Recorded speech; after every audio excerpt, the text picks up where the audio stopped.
Have you ever sipped coffee at your own kitchen window only to watch strangers in fake cop gear hook up your SUV like it was public enemy number one? What if this sweet smiling lady who waves at block parties is secretly building her own little police state with rules that would make North Korea blush? And what if the real monster wasn't just her ridiculous fines, but the fact that everyone you trusted was cashing checks from the same scam? It was barely light out in Willow Creek Estates, one of those cookie-cutter suburbs where every lawn is mowed to the exact same millimeter because, God forbid, a single blade of grass dares to rebel. I stood there in my boxers, mug halfway to my lips, when the metallic growl of a tow truck shattered the morning quiet. Not a real cop car, no sirens, no county plates, just two goons in tactical vests that looked like they'd been ordered off Wish.com. Stenciled Willow Creek Enforcement Division in crooked letters. One had a clipboard like it was the Holy Grail. The other dangled zip ties like cheap jewelry. Their badges? Shiny plastic that screamed Halloween clearance. I cracked the door. Morning, fellas. Did I miss the part where Willow Creek became a sovereign nation? The big one, neck like a tree trunk, didn't even look up. Sir, vehicle in violation of Code 17C.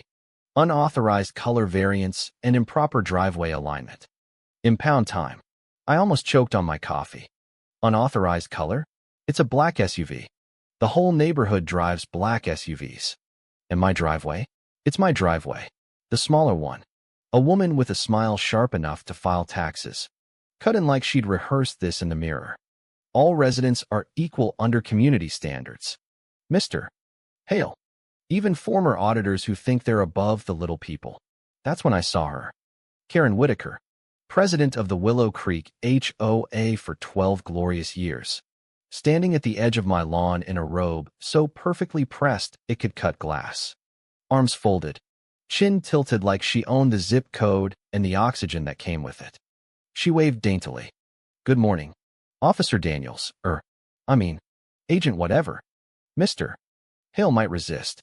Do try to be gentle. Darlings. I stepped outside, barefoot on the dew-wet grass that was probably 2 millimeters too tall by her standards. Karen, there is no such thing as an HOA police force. Your little club got dissolved 2 years ago when nobody filed the taxes. I checked. Public record. Free website.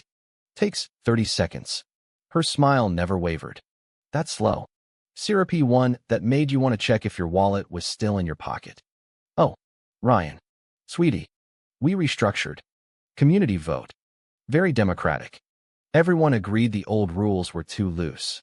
She said loose, like it was a dirty word. Like my black SUV was personally offending her begonias. The big goon shifted. Step back, sir, or we'll have to document noncompliance. I laughed, low and tired. Document this. Touch that car, and you're explaining impersonating law enforcement to actual federal agents. I may not carry a badge anymore, but I still know the difference between community theater and racketeering. Karen's eyes glittered like cheap rhinestones. Document his refusal. Officers. For the neighborhood's safety log. The woman already had her phone out, snapping pics like she was paparazzi at a scandal. My pulse didn't race. It went cold, the way it always did when the mask slipped and you saw the greed underneath. Before I could say anything else, my phone buzzed. Boss. 5:47 a.m. Never a good sign. I stepped back inside, answering quietly while Karen sipped her artisanal coffee on my lawn like she was reviewing her kingdom. That was the moment it clicked. This wasn't about curb appeal. This was about control. And I had just become the one guy she couldn't bully into matching his shutters to the approved beige. The next morning, an envelope was taped to my door. Thick cream paper. My name in perfect calligraphy. Inside, a $4,800 violation notice for aesthetic disruption and unauthorized vehicle presence. Attached photo showed my SUV at 2:03 a.m. The night before. Not a misunderstanding. This was Karen declaring war with stationery. I drove straight to the HOA office, a glorified storage shed wedged between two dumpsters, decorated with fake tulips and laminated bylaws that probably weighed more than the Constitution. Karen sat behind a folding table like a queen on a throne of cheap plastic. Ryan, I hoped you'd come clear this up. Darling. Coffee. It's ethically sourced. I slapped the notice down. You sent mall cops to my house at dawn. They threatened to impound federal contract property. Their badges say police. That's a felony. She didn't blink. Community safety officers. Dear. Private contractors. Perfectly legal under our new charter. You seem tense. Maybe all those years auditing corporations left you paranoid. There it was, the dig. The little reminder that I'd blown the whistle on my last company for cooking books. Got blacklisted. And now lived among people who thought transparency meant color-coordinated trash bins. She leaned in. Voice dripping honey. People talk. Ryan. They say you enjoy stirring pots. For all we know, that auditor title is just creative branding. I smiled right back. The kind of smile that doesn't reach the eyes. Funny. The state registry still says your HOA is dissolved. You can't find a blade of grass. Yet here you are playing dress-up with your little enforcement circus. Her smile thinned, but only for a heartbeat. She slid a glossy brochure across the table, stock photos of smiling families, flawless lawns, and a fake police cruiser. Our community harmony initiative keeps property values sky high. Everyone cooperates. Everyone wins. Surely a numbers man like you appreciates predictability.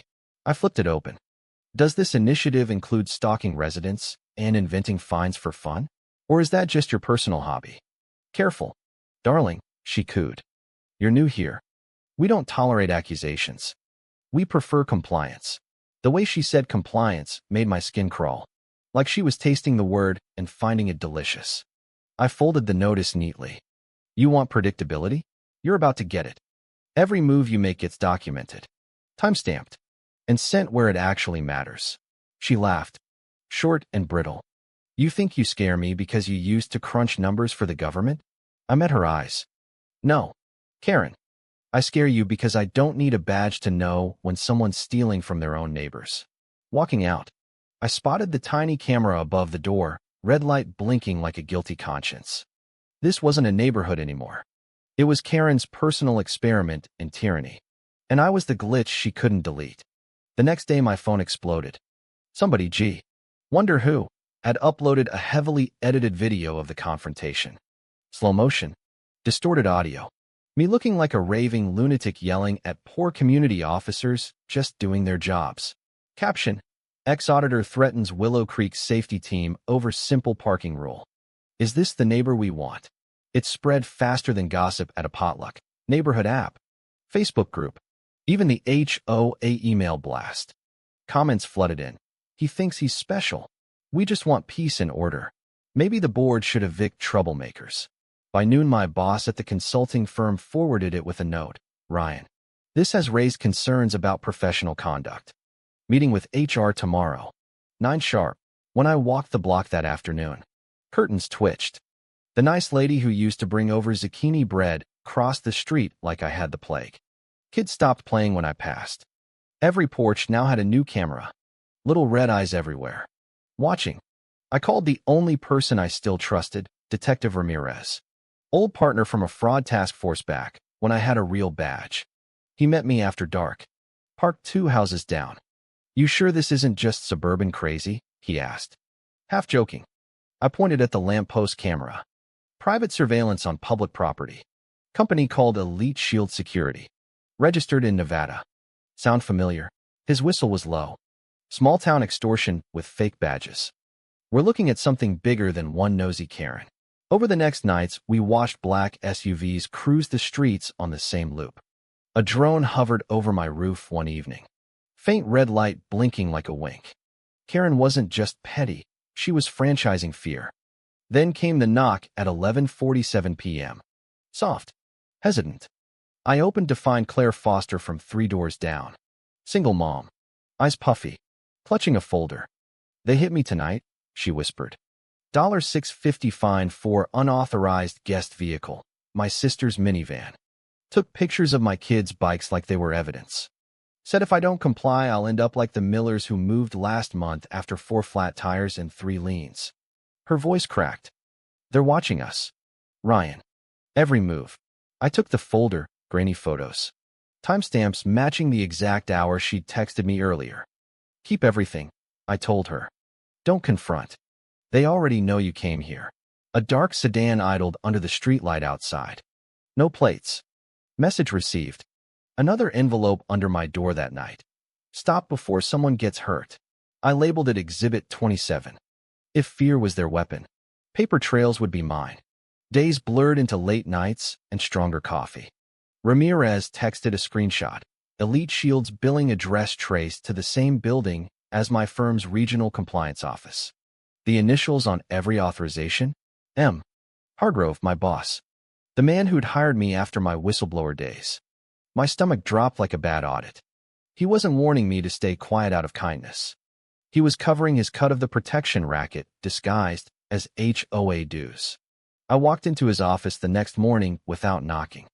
How long have you been bankrolling Karen's fake cops? Mike. He didn't flinch. You always did dig too deep. Hail. Sometimes neighborhoods need order. Sometimes you let the little kings rule so the big ones don't have to. I stared at the man who'd once called me a hero for exposing corporate fraud. You crossed every line. Extortion. Impersonation. And you used my past to paint me as the crazy one. He leaned back. Come as a man with no soul. Walk away. Ryan. 48 hours before I make sure you never work again. That night Ramirez and I set the trap. Fake email to Elite Shield claiming I had an encrypted drive full of HOA recordings hidden in my garage. We waited in the dark. At 1:12 a.m., two shadows in real tactical gear slipped through the side door. Professionals. Not Karen's weekend warriors. Pressure sensors triggered the flashbang. Bright. Loud. Non-lethal. I stepped out. Voice steady. Federal fraud investigator. Retired but still lethal on paper. Drop it. Ramirez came through the back. Cuffs clicked. One guy muttered into his earpiece. Stand down. It's over. A voice I recognized crackled back. My boss. You've gone too far. Hail. I spoke into the mic. No. Mike. You did. When you decided neighbors were just revenue streams. We hauled them to a safe spot. Cracked the phones. Direct texts between Karen Whitaker and my boss. Orders. Payments. Neutralize resistance, language that belonged in a mob movie. Not a suburb. We had them. Saturday night, the community center was packed for Karen's favorite monthly Harmony meeting. Folding chairs. Burnt coffee. Forced smiles. She stood at the podium in her power blazer. Pearls gleaming. Let's remember. Neighbors, order is freedom. I walked down the aisle.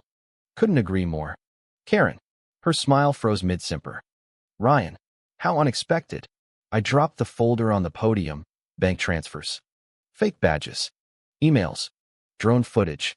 Everything. Page after page hit like hammer blows.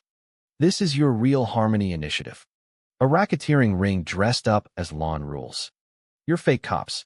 Your boss in my company. The whole extortion machine. Gasps rippled. Phones came out. Karen's face went the color of her overpriced begonias. You're bluffing.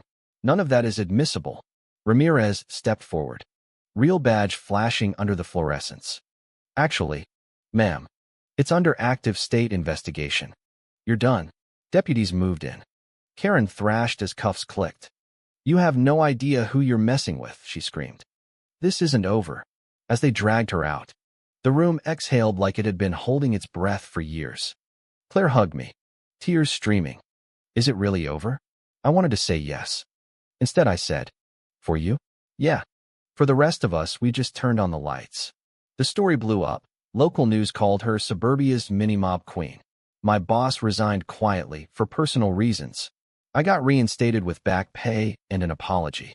Willow Creek looked different after that. Lawns a little shaggier. Kids laughing louder. People actually waving again. But late one night, I found another envelope on my porch. No signature. Just a single line. Nice try. New town. Same game. Ramirez called the next day. Same scam 2 counties over. New Karen. Same playbook. I laughed. Tired but steady. Then we keep going. Because after everything, after the fake cops, the smear campaigns, the neighbors who turned their backs, I learned the only rule that matters. Every tyrant leaves receipts. And there's always someone stubborn enough to follow the paper trail straight to their throne. Some systems look peaceful on the surface, but they're built on fear and fines. Karen Whitaker thought she could own a neighborhood. Turns out the only thing she owns now is a prison jumpsuit and a reputation for the worst block party ever.